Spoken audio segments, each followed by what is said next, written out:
आज की रात काफी अहम है, क्योंकि अमेरिका में रह रहे रेजा पहलवी ने प्रदर्शनकारियों से कहा है कि सड़क पर डटे रहिए, लेकिन ईरान के सर्वोच्च नेता अली खामनेई के समर्थन में भी ऐसी भीड़ बाहर निकल आई कि ट्रंप और नेतन्याहू का ऑपरेशन तेहरान फेल हो सकता है।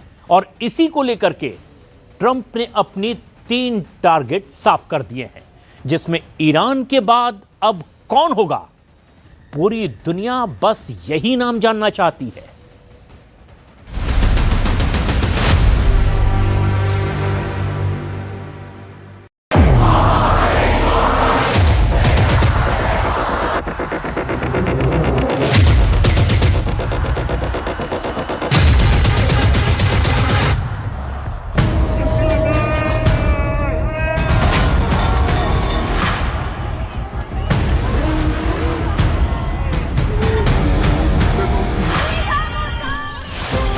डोनाल्ड ट्रंप ने 2026 के लिए 3 टारगेट सेट किए, जिसकी भनक ना पुतिन को लगी ना शी जिनपिंग को।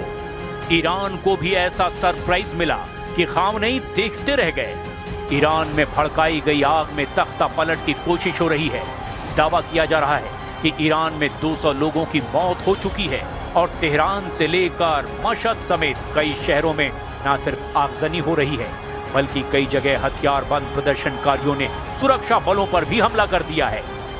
ऐसे में ट्रंप के ट्रिपल टारगेट पर कौन कौन है, ये जरा बहुत गौर से समझिए।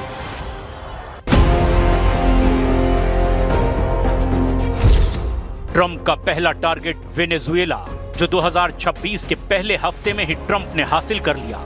ट्रंप का दूसरा टारगेट ग्रीनलैंड है, जिस पर वो बहुत जल्द एक्शन ले सकते हैं। ट्रंप का तीसरा टारगेट ईरान है, जहां प्रदर्शन की आग CIA और मोसाद ने लगाई है, ये खामनेई का इल्जाम है।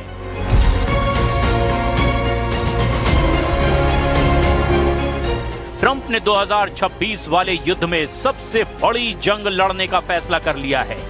ट्रंप अब पिछली सदी की तरह इस सदी को भी अमेरिका के नाम करना चाहते हैं। रूस और चीन को पीछे छोड़कर ट्रंप फिर से MAGA यानी मेक अमेरिका ग्रेट अगेन वाले फॉर्मूले पर अपनी फेरारी कार सुपरसोनिक रफ्तार से चलाना चाहते हैं। ट्रंप ने जो बारूदी मिशन वेनेजुएला में दिखाया, वो तो बस 2026 का ट्रेलर कहा जा रहा है। ट्रंप ने 2026 का सबसे बड़ा एजेंडा तय कर लिया है।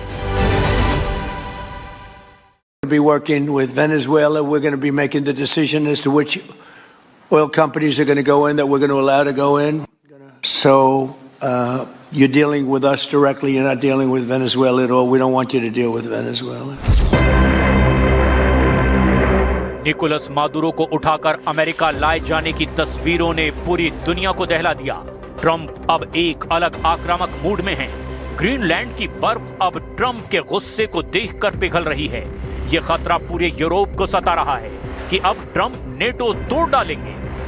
और तीसरा है ईरान, जहां प्रदर्शन की आग में ट्रंप तख्ता पलट वाली बिरयानी पकाना चाहते हैं और पूरे ईरान को वेनेजुएला की तरह ही कंट्रोल करना चाहते हैं।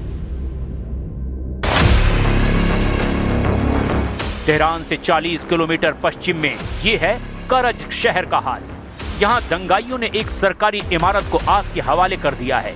यानी ईरान में हो रहे प्रदर्शन का रूप वक्त के साथ साथ अब और भयानक होता जा रहा है। ईरान का आरोप है कि इस प्रदर्शन की चिंगारी अमेरिका और इजराइल ने लगाई है और ट्रंप के इशारे पर ही सब कुछ हो रहा है। ईरान के 2 और वीडियो देखिए। एक है तेहरान का सादताबाद इलाका, जहां प्रदर्शनकारियों ने पहले एक मस्जिद में आग लगाई और फिर वहां आसपास बहुत सी गाड़ियों को आग के हवाले कर दिया। यह सरकार के खिलाफ गुस्सा है जो अब हिंसक हो चुका है। वहीं दूसरा वीडियो तेहरान से 250 किलोमीटर दक्षिण पश्चिम के अराक शहर का है, जहां हजारों लोगों ने खामनेई के समर्थन में जुलूस निकाला है। यानी ईरान में दोनों तरह की तस्वीर देखने को मिल रही है। एक तरफ गुस्सा है और हिंसा है, तो दूसरी तरफ ईरान की मौजूदा सरकार का समर्थन भी है।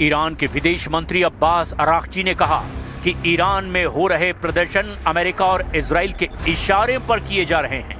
वहीं सर्वोच्च नेता अली खामनेई ने कहा कि ईरान ऐसी हिंसक भीड़ का मुकाबला करेगा और इसमें पीछे नहीं हटेगा।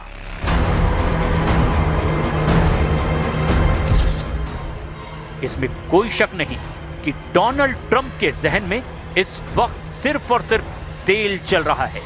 वो ग्रीनलैंड के प्राकृतिक संसाधनों के बारे में सोच रहे हैं, वो ईरान के तेल और गैस के बारे में सोच रहे हैं और वेनेजुएला के तेल रिसर्च पर तो अमेरिका का कब्जा हो ही चुका है।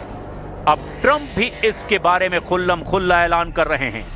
तेल के खेल में डोनाल्ड ट्रंप के आंकड़े क्या हैं, इस पर उनके दावे देखकर तो अमेरिका के विरोधी हैरान हैं।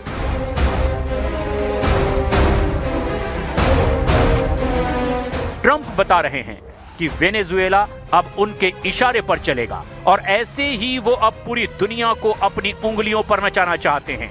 डोनाल्ड ट्रंप ने साफ कर दिया है कि अमेरिका की कंपनी अब वेनेजुएला के तेल ठिकानों को कंट्रोल करेगी और उससे अमेरिका बम्पर फायदा कमाएगा।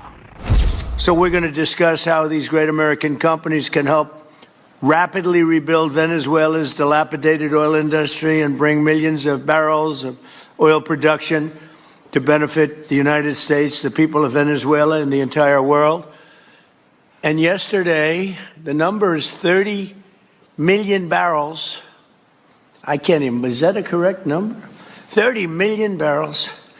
You hear that, Peter? Of oil was given to us by Venezuela. That's a lot of oil. It's about $4 billion worth, and it's on its way to the United States right now.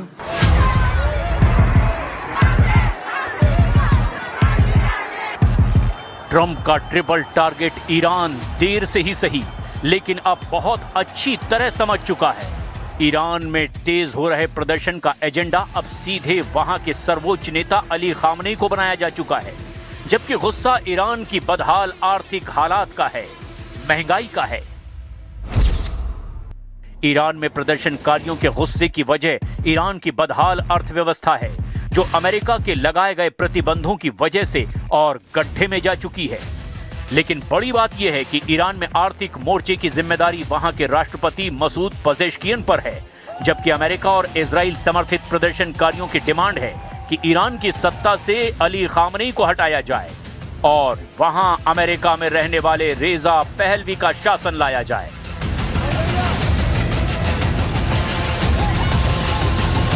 Iran में हो रहे हिंसक प्रदर्शन के खिलाफ अब Ali Khamenei ने बहुत सख्त आदेश जारी कर दिया है।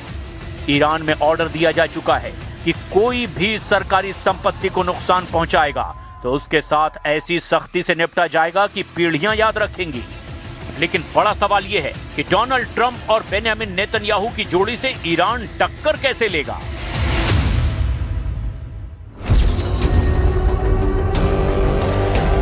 ईरान में कई जगह इंटरनेट पर भी पाबंदी लगाई गई है। वहीं ईरान का दावा है कि प्रदर्शनकारियों की हिंसा में कई पुलिस अफसरों की मौत हो चुकी है। इसमें पाकिस्तानी आतंकी गुट जैश अल अदल के हमले भी शामिल बताए जा रहे हैं। खामनेई ने ट्रंप पर सीधा हमला किया है। खामनेई ने कहा कि डोनाल्ड ट्रंप के हाथ ईरानी लोगों के खून से सने हुए हैं। खामनेई ने कहा कि ट्रंप के खिलाफ प्रदर्शन हो रहे हैं, उन्हें अमेरिका पर ध्यान देना चाहिए।